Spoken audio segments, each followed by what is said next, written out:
Welcome back, everybody. We've got offensive line coach and offensive coordinator Mike Bloesch here ahead of the Week 4 game at Florida State. We will go to Jim McGill from Bear Insider for the first question.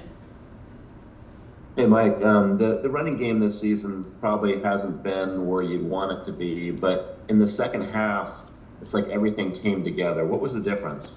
Yeah, I just think, we made a decision at halftime. Went in there and told those guys that's how we were going to win the game. We needed to come out and impose our will in the second half. We did that. I thought our backs ran hard. I thought everybody was bought into it. Receivers were blocking down the field. And I think I talked to you guys about that last week. For us to grow, it's not just the right guard or the tight end. It's 11 guys buying into being a great rushing offense. Thanks. We'll go to Jeff Brotto from Cal Bears on his side. Mike, when you watch Florida State on tape defensively, what sort of challenge do they pose? What do they look like? Really, really talented. Probably as talented of a front as we've seen since I've been here.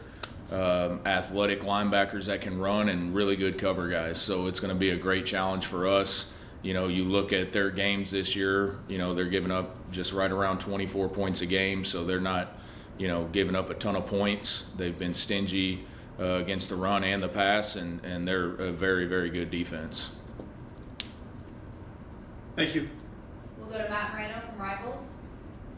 Seemed like Fernando was throwing the ball with a lot of confidence against San Diego State. How would you rate kind of how he's settled in now into week 3 or week 4 of the season? Yeah, another game over 70% completion percentage. But we talked to him. He missed a couple things too. So I think that's the exciting thing for us. Obviously, for us offensively right now, when we all execute and do our job, we do some really good things. And then, whether it's a protection issue or a blitz pickup by a running back, a depth of a route by a receiver. I think the good thing for us as a coaching staff is we can point to those things and say, look, guys, when we do it right, you guys see what happens, and when we don't, we see the opposite of that. So, his confidence with the receivers is really growing. We're playing multiple receivers, and he just has a really good feel for all of those guys and kind of what they do well, and he's getting through his progressions well, which is why you're seeing so many guys touch the ball.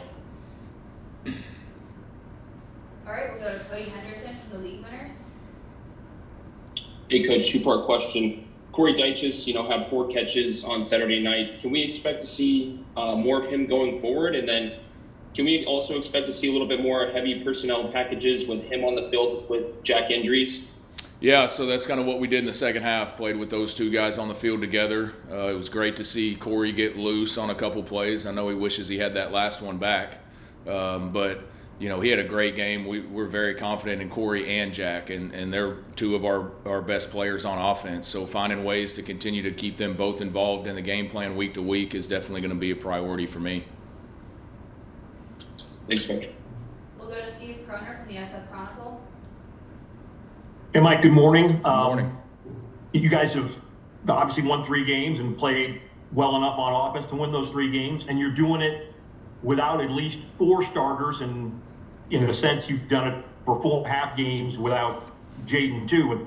So in that sense, are you more satisfied maybe than some from the outside might think you'd be because you've done this somewhat shorthanded, or do you say, you know what, we are who we are, and that's what we're going to deal with? Yeah, obviously injuries are a part of the game, and so for my job as the offensive coordinator and our job as the offensive coaches is to put our guys that are available in the best position to make plays.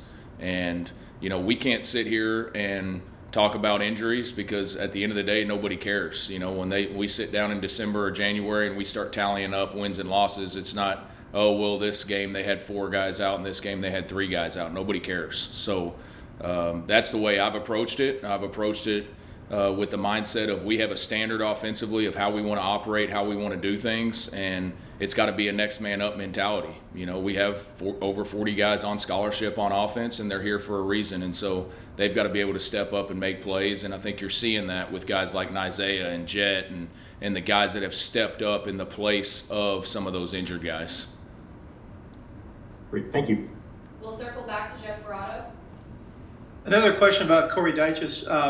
He's not exactly the prototype tight end in terms of looking like Gronk or Tony Gonzalez.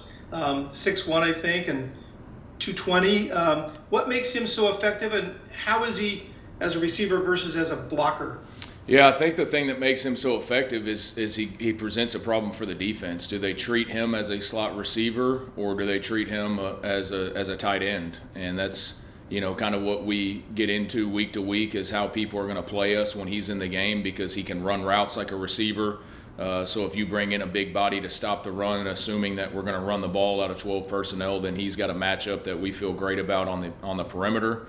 And then he's definitely been a willing blocker and has done a great job. I mean, has shown great courage and physicality in his blocking assignments. And if he continues to do that, we'll continue to evolve that package.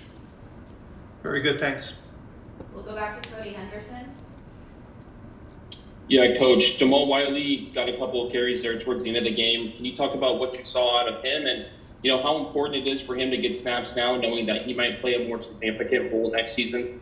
Yeah, no, I think it was awesome to have him in there. He's a guy that we've been really encouraged by his progress and development since he's been here. He's big, he's physical, he's strong, he runs with power.